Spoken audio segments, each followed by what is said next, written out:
آمنہ، میری بچی! وہ بوڑھی عورت تڑپ کے اس کے قریب آئی۔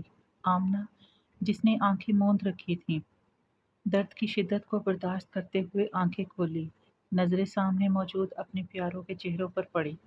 آنسو ٹوٹ ٹوٹ کر گرنے لگے۔ وہاں موجود چاروں وجود اس وقت رو رہے تھے، تڑپ رہے تھے، لیکن کوئی مداوع کرنے والا نہ تھا۔ ابا، دیکھ میرا حال۔ آپ کی عزت کی خاطر، آپ کی تربیت کو مد نظر رکھتے ہوئے میں نے یاسر کو چھوڑ دیا۔ آپ نے جہاں کہا وہاں شادی کر لی، لیکن اس انسان نے کیا کیا میرے ساتھ جسے آپ نے پسند کیا تھا میرے لیے؟ جلا ڈالا مجھے۔ آمنہ سسکتے ہوئے شکوہ کر گئی تھی۔ اس کے بابا اس کی بات پر رونے لگے۔ آمنہ، مجھے معاف کر دو۔ تمہاری اس حالت کا ذمہ دار صرف میں ہوں۔ مجھے تمہاری بات ماننی چاہیے تھی، تمہاری پسند، تمہاری محبت دیکھنی چاہیے تھی، لیکن میں نے غلطی کی۔ ہم دنیا والے جانے کیوں محبت کو غلط سمجھتے ہیں، خاص کر لڑکی کی محبت کو، اور انہیں بھیڑ بکریوں کی طرح کسی سے بھی باندھ دیتے ہیں۔ کاش میں نے تمہاری شادی تمہاری مرضی کے مطابق یاسر سے کر دی ہوتی، تو آج تمہارے ساتھ یہ سب نہ ہوتا۔ میری بیٹی صحیح سلامت میرے پاس موجود تو ہوتی۔ کاش وہ وقت لوٹ آئے، کاش۔ وہ رو رہے تھے گزرے وقت کو دوبارہ پانے کے لیے۔ بابا روئے مت۔ میں نے معاف کیا سب کو، جس نے جو زیادتی کی میرے ساتھ، سب کو معاف کر دیا۔ وہ روندی ہوئی آواز میں کہہ رہی تھی۔ اس کا سانس اکھڑنے لگا۔ آمنہ، کیا ہوا؟ کچھ بول آمنہ۔ اس کی ماں اسے بلا رہی تھی۔ اماں، یا یاسر کو بلا دیں۔ اکھڑتے سانس کے درمیان اس نے بامشکل کہا تھا۔ تبھی کوئی تیزی سے بھاگتے ہوئے دروازے میں آن رکا۔ سانس اتھل پتھل تھے، شیو پڑی ہوئی، چہرے پہ ویرانے لیے۔ ان سب نے مڑ کر دیکھا۔ یاسر؟ اماں کے لبوں سے بے ساختہ برآمد ہوا، لیکن وہ لڑکا ان کی طرف متوجہ ہی کب تھا؟ اس کی نظریں تو بیڈ پر پڑے بے حال وجود پر تھیں۔ لڑکڑاتے قدموں سے وہ بیڈ کی جانب آیا تھا۔ آنکھیں بھیگی تھی، جنہیں اس نے آستین سے سختی سے رگڑ کر صاف کیا کہ وہ اس کی بصارت کو دھندلا رہی تھی۔ آمنہ اسے دیکھ چکی تھی۔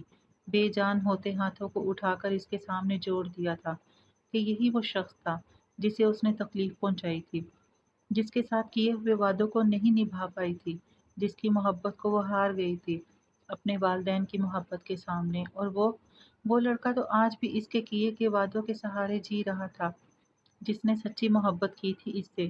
یاسر نے نفی میں سر ہلاتے اس کے جڑے ہاتھ الگ کیے۔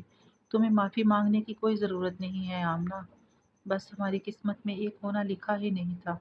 مجھے تمہاری محبت پر کوئی شک نہیں، نہ ہی تم سے کوئی شکوہ ہے۔ تم نے ایک بیٹی ہونے کا فرض نبھایا ہے، اور ماں باپ کی محبت اور عزت کے سامنے میری محبت کچھ بھی نہ تھی۔ میں تمہیں پا نہیں سکا، لیکن تمہاری محبت میرے دل سے کبھی کم نہ ہوئی۔ دیکھو، آج بھی تمہاری محبت کے سہارے جی رہا ہوں، ورنہ کب کا مر چکا ہوتا میں۔ معلوم ہے تمہاری محبت بھی اتنی ہی سچی تھی جتنی میری محبت۔ اس کے سینے میں درد اٹھ رہا تھا، شدید درد، لیکن وہ ضبط کرتے ہوئے بول رہا تھا۔ آمنہ نے دکھ سے آنکھیں بند کیے، دھڑکن مدھم ہوتی جا رہی تھی۔ ادھر یاسر کا سانس اکھڑنے لگا۔ آمنہ کا ہاتھ یاسر کے ہاتھ میں تھا۔ وہ کچھ کہنا چاہ رہا تھا، لیکن کہنے کی مہلت ہی نہ ملی۔ سینے پر ایک ہاتھ رکھے وہ ایک طرف ڈھہ سا گیا، آنکھیں موند لیں۔ اس کے ہاتھوں میں موجود آمنہ کا ہاتھ بھی بے جان ہو چکا تھا۔ دونوں کے چہروں پر ہلکی سی مسکراہٹ تھی کہ زندگی میں تو دونوں مل نہیں سکے تھے، لیکن ان کی خوش قسمتی یہ تھی کہ موت کے وقت دونوں ایک دوسرے کے ساتھ تھے۔ باقی جو تین زندہ موجود تھے وہ لبوں پر ہاتھ رکھے سسکیاں روکے یہ منظر دیکھ رہے تھے، آنکھیں بھیگ رہی تھیں محبت کے اس اختتام پر۔ تبھی ایک دم لائٹس آف کر دی گئیں۔ پورے حال میں سکوت چھایا ہوا تھا، خاموشی، گہری خاموشی کہ اگر سوئی بھی گرتی تو اس کی بھی آواز آتی۔ کچھ لوگوں کی ہلکی ہلکی سسکیاں سنائی دے رہی تھی۔ سبھی دم سادے ان احساسات کو محسوس کر رہے تھے جو سامنے کھڑے کرداروں نے پیش کیے تھے۔ ہال کے ایک کونے میں سے تالی کی آواز سنائی دی، اور دیکھتے ہی دیکھتے پورا ہال تالیوں کی آواز سے گونج اٹھا۔ سب لوگ اپنی نشستوں سے اٹھ کھڑے ہوئے تھے۔ اور جوش و جذبے سے ان کرداروں کو سراہ رہے تھے۔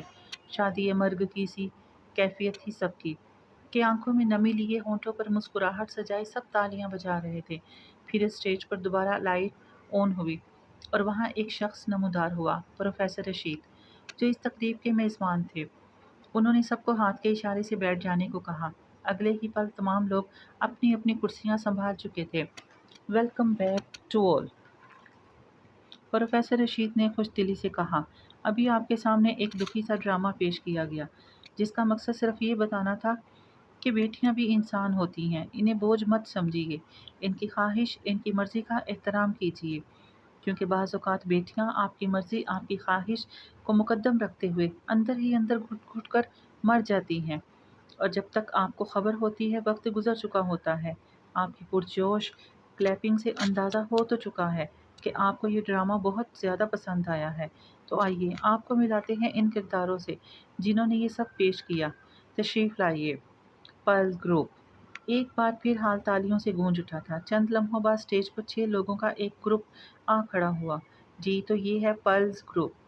نام ہے پریشے، امتیاز، ارمان، رمیز، لاریب اور شائنا۔ وہ سب ایک ترتیب سے کھڑے تھے اور پروفیسر نے بھی ترتیب سے ہی ان کے نام لیے اور سب کے نام کے پہلے حروف ملا کر بنتا تھا ان کے گروپ کا نام please. So guys, please group ہر بار کی طرح اس بار بھی یہ مقابلہ جیت چکا ہے۔ بھرپور کامیابی سے بہت بہت مبارک ہو آپ سب کو۔ پروفیسر کی بات پر ان سب کے چہرے خوشی سے چمکنے لگے تھے۔ اپنا ریکارڈ اس بار بھی برقرار رکھا تھا انہوں نے۔ پلز گروپ کو ایوارڈ سے نوازا گیا۔ پلز میں سے کوئی کچھ کہنا چاہے گا ہمارے مہمانوں سے؟ پروفیسر رشید نے ان سے پوچھا تو ارمان آگے بڑھا اور مائک تھام دیا، گلا کھنکارا۔ ایک نظر سامنے لوگوں سے بھرے حال پر ڈالی۔ سب سے پہلے تو میں یہ کہنا چاہوں گا کہ بہت شکریہ ہماری حوصلہ افزائی کرنے کا۔ دوسری بات یہ کہ سر ہماری اس جیت میں اصل جیت ہمارے اساتذہ کی ہے۔ ہمارے ٹیچرز نے ہی ہم میں اعتماد پیدا کیا اور اس اعتماد کی بدولت آج ہم یہاں موجود ہیں۔ ایک بات آپ سے شیئر کرنا چاہوں گا۔ اسکول کے زمانے میں بہت ڈر لگتا تھا اسٹیج پر آنے سے، ایک عجیب سی جھجک تھی۔ اگر کوئی غلطی ہو گئی تو سب مجھ پر ہنسیں گے، میرا مذاق اڑائیں گے۔ اس زمانے میں ہمارے ایک سر ہوا کرتے تھے، سر محسن۔ انہوں نے جب مجھے دیکھا کہ مجھ میں خود اعتمادی ذرا بھی نہیں، تب انہوں نے مجھ میں کانفیڈنس پیدا کیا۔ وہ دوستی مجھے سب کے سامنے اسٹیج پر لائے، وہ زبردستی مجھے سب کے سامنے اسٹیج پر لاتے، مجھ سے اسٹیج پر بات کرتے، اور یوں آہستہ آہستہ میرا ڈر ختم ہوتا گیا۔ میں بلا جھجک اسٹیج پر آنے لگا۔ کہنے کا مقصد صرف یہ ہے کہ ہمارے اساتذہ ہی ہیں جنہوں نے ہمیں یہاں اس جگہ آنے کے قابل بنایا۔ آج بھی جب مجھے سر محسن یاد آتے ہیں تو ان کے لیے میرے دل میں عزت پیدا ہوتی ہے۔ انشاءاللہ ہم اپنے اساتذہ اور والدین کی امیدوں پر پورا اتریں گے اور اپنے وطن کا نام روشن کریں گے۔ شکریہ۔ اپنی بات مکمل کر کے وہ پیچھے ہٹ گیا اور تالیوں کی آواز میں یہ گروپ اسٹیج سے نیچے آ گیا۔ وہ اس وقت مٹی کے بنے چولہے میں پھونکے مار مار کر آگ جلانے کی کوشش کر رہی تھی۔ دھوئیں سے آنکھیں باہر ابلنے کو تھی۔ وہ بار بار کھانس رہی تھی، آنکھوں سے پانی بہہ رہا تھا، لیکن اسے ہر حال میں اسی چولہے پر چائے بنانے کا حکم دیا گیا تھا۔ یہاں گیس کی سہولت موجود تھی، لیکن صرف اسے سزا دینے کے لیے مٹی کے چولہے میں اپلے اور لکڑیاں جلا کر چائے بنانے کو کہا گیا تھا۔ 2 دن ہو گئے تھے اسے اس حویلی میں آئے ہوئے، اور ان 2 دنوں میں شائنا کو بہت اچھی طرح اندازہ ہو گیا تھا کہ اس نے جیسا سوچا تھا اس سے کہیں زیادہ مشکل زندگی اس کی منتظر تھی۔ ان 2 دنوں میں ہی وہ اس حویلی کے مکینوں کی سفاکیت جان چکی تھی۔ وہ لڑکی جس نے حویلی میں کبھی ایک گلاس اٹھا کر خود پانی تک نہ پیا تھا، یہاں 2 ہی دن میں آگ جلانا بھی سیکھ گئی تھی اور کھانا بنانا بھی۔ وہاں تو سب کی محبتیں میسر تھیں۔ ماں جی ہر ماں کی طرح کبھی اسے ٹوک دیتی اور کہتی کہ لڑکی کچھ سیکھ لو، اگلے گھر جا کر کیا کرو گی، تو وہ سنی انسنی کر دیتی، بات مذاق میں ٹال دیتی۔ پھر بھابھی بھی اسی کی سائڈ لیتی، ساری زندگی کام کرنے کو پڑی ہے، ابھی اسے عیش کرنے دے، اور پھر فکر کیسی، بیاہ کر بھی تو اس نے اسی گھر میں رہنا ہے نا۔ یہ کہتے ہوئے بھابھی پیار سے اس کا گال چھوتی تو وہ بھابھی یو آر گریٹ کا نعرہ لگاتی ان کے گلے لگ جاتی۔ لیکن یہاں جب ظلم کر کے ہاتھ اٹھا کر ہر کام سیکھا جانا تھا تو پھر 2 دن میں سب سیکھ لینا کچھ عجیب بھی نہ تھا۔ حویلی میں نوکروں کی فوج تھی، لیکن اب ہر کام اس کے ذمہ ڈال دیا گیا تھا۔ وہ سارا دن گھن چکر بنی رہتی اور پھر بھی کل ذرا سی بات پر میر بختاور نے اس کے چہرے پر تھپڑ رسید کر دیا تھا۔ وہ لڑکی جسے کبھی اس کے ماں باپ اور بھائیوں نے پھولوں کی چھڑی سے بھی نہ چھوا تھا، یہاں یوں مار کھا کر پھوٹ پھوٹ کر رو دی تھی۔ ہونٹ کا کنارہ پھٹ گیا تھا۔ اس کے بعد وہ احتیاط سے ہر کام کرنے لگی۔ آہ! پرانی یادوں میں کھو کر وہ اپنا ہاتھ چلا بیٹھی تھی۔ لبوں سے سسکی برآمد ہوئی تھی اور آنکھوں سے آنسو بہنے لگے۔ کیسی قسمت پائی تھی اس نے؟ پورا گھنٹہ ہو چکا ہے، تم سے چائے بنا کر لانے کو کہا تھا۔ اتنی کاہل اور نکمی ہو تم، ابھی تک چائے نہیں بنی؟ سیف بختاور چلاتا ہوا اس تک آیا تھا۔ شائنہ نے جلدی سے آنسو صاف کیے۔ او محترمہ، کس مراقبے میں گم ہو؟ میں پوچھ رہا ہوں آج کی تاریخ میں چائے بن جائے گی یا نہیں؟ جواب نہ پا کر سیف دوڑا تھا۔ جی ابھی لاتی ہوں، وہ بمشکل بولی تھی۔ شکر کہ آگ جل گئی تھی۔ اس نے جلدی جلدی چائے بنائی۔ تب تک تو وہ وہیں کھڑا اسے گھورتا رہا جیسے نظروں ہی نظروں میں نگلنے کا ارادہ ہو۔ شائنہ نے چائے کپ میں ڈالی اور ٹرے میں کپ سجا کر اس کے سامنے پیش کی۔ سیف نے گہری نظروں سے اس کے سرخ ہوتے چہرے اور بھیگی پلکوں کو دیکھا۔ پہننے کو اس نے ان کی بہنوں کی اترن دی گئی تھی، لیکن ان استعمال شدہ کپڑوں میں بھی وہ خاصی دلکش لگ رہی تھی۔ سیف نے کپ اٹھایا اور ایک بھی گھونٹ بھرے بنا ساری چائے سائڈ پر گرا دی۔ کپ واپس ٹرے میں رکھا۔ لے جاؤ، نحوت بھرے انداز میں کہا۔ شائنہ کا دل بھر آیا۔ اسے چائے پینی نہیں تھی، مقصد بس شائنہ کو تکلیف سے گزارنا تھا۔ وہ ٹرے لیے مڑی، کچھ ہی دور گئی تھی جب اس نے پکارا، رکو! شائنہ رک گئی تھی لیکن مڑی نہیں، اذیت سے آنکھیں موندی۔ اب نہ جانے کیا خطا ہو گئی تھی۔ سیف قدم قدم چلتا اس کے مقابل آ کھڑا ہوا، غور سے اس کا چہرہ دیکھا۔ شائنہ نظریں چرا کر ادھر ادھر دیکھنے لگی۔ نہ جانے کیوں اسے سیف کی نظروں سے الجھن ہوتی تھی، گھن آتی تھی اس کی نظروں سے، اس کی حرکتوں سے۔ سنا ہے تمہارا باپ مر گیا کل؟ چ چ چ بہت افسوس ہوا۔ تمہیں بھی دکھ تو بہت ہوا ہوگا، ہے نا؟ بہت پیار کرتا تھا نا وہ تمہیں؟ شائنہ نے اس کی بات پر تڑپ کر سر اٹھایا۔ پل میں آنکھیں جل تھل ہوئی تھی، لیکن اسے اپنے باپ اور بھائیوں کا نام تک لینے کی اجازت نہ تھی اس حویلی میں۔ دل خون کے آنسو رو رہا تھا۔ سیف تمسخرانہ نظروں سے اسے دیکھے گیا۔ تم ہو بھی تو اتنی خوبصورت کہ جو بھی دیکھے پیار کر بیٹھے تم سے۔ وہ تو پھر تمہارا باپ تھا، اس نے گھٹیا پن لہجے میں کہتے ہوئے آنکھ دبائی۔ شائنہ ضبط کیے سختی سے لب بھینچے وہیں کھڑی رہی۔ بس نہیں چل رہا تھا ورنہ اس کا منہ نوچ لیتی۔ وہ اسے اکسا ہی تو رہا تھا کہ وہ کچھ بولے، کوئی جواب دے، اور پھر اسے اذیت پہنچانے کو پھر کوئی سزا سنائی جائے۔ سالے ہم سے پنگا لینے چلے تھے، جانتے نہیں ہماری پاور کو، کہتے ہوئے اس نے دو تین گالیوں سے نوازا تھا۔ ان اور شائنہ کی برداشت کی حد بس یہیں تک تھی۔ وہ اس پر جھپٹی تھی اور اس کا گریبان تھام لیا۔ خبردار! میرے بابا اور بھائیوں کے خلاف مزید ایک لفظ بھی منہ سے نکالا تو میں تمہاری جان لے لوں گی۔ اس کی آنکھوں سے چنگاریاں سے پھوٹ رہی تھی۔ سیف حیران ہوا تھا اس کی ہمت پر، جھٹکے سے اپنا کالر چھڑوایا۔ ہوں! بنی میں آئی لڑکی میں اتنی اکڑ! وہ تمسخر سے ہنسا۔ اس کی دونوں کلائیوں کو اپنی مضبوط گرفت میں جھکڑا، یوں کہ شائنہ کو لگا اس کی انگلیاں شائنہ کے گوشت میں اتر رہی ہوں۔ تم میری جان لوگی؟ میری؟ ہا ہا ہا! قہقہا لگا کر ہنسا تھا وہ، پھر ایک دم سنجیدہ ہوتے ہوئے بپھر کر ایک ہاتھ میں اس کی دونوں کلائیوں کو تھام کر دوسرے ہاتھ سے سختی سے اس کی تھوڑی پکڑی۔ میں میر سیف بخت، اور آج تمہارے سامنے قسم کھاتا ہوں کہ اس حویلی میں تمہاری زندگی جہنم سے بھی بدتر بنا دوں گا۔ پل پل تڑپو گی تم، موت کی بھیک مانگو گی ہم سے، لیکن تمہیں موت بھی نصیب نہ ہوگی۔ اس حویلی کے در و دیوار لرز اٹھیں گے تمہاری حالت دیکھ کر، لیکن تم پر کوئی رعایت نہ برتی جائے گی۔ وہاں تڑپیں گے تمہارے خاندان والے، ترس جائیں گے تمہاری ایک جھلک دیکھنے کو، اور ان کی یہ تڑپ، یہ تکلیف سکون دے گی مجھے، یہ وعدہ ہے میرا تم سے۔ اور ہم میر اپنے وعدوں کے کتنے پابند ہوتے ہیں، یہ تم سے بہتر کون جان سکتا ہے شائنہ عبد الرحمن۔ تنفر سے کہتے ہوئے اس نے شائنہ کو دھکا دیا اور لمبے لمبے ڈگ برتا وہاں سے چلا گیا۔ وہ لڑکھڑاتی ہوئی زمین پر گر گئی، کوہنی چھل گئی، منہ سے آہیں نکلی تھی اور بصارت دھندلاتی چلی گئی۔ اب وہ تھی اور اس کے آنسو، کوئی غم گسار نہ تھا، کوئی ہمدرد نہ تھا۔ شکوہ کس سے کرتی اپنی بد نصیبی کا؟ تم جو کہتے ہو کہ دیکھ لی ساری دنیا، کیا دیکھا ہے کبھی تم نے مجھے روتے ہوئے؟ ارمان اور شائنہ کینٹین میں بیٹھے تھے۔ شائنہ اس وقت لائٹ پنک کلر کی شلوار قمیض پہنے، شانوں پر دوپٹہ پھیلائے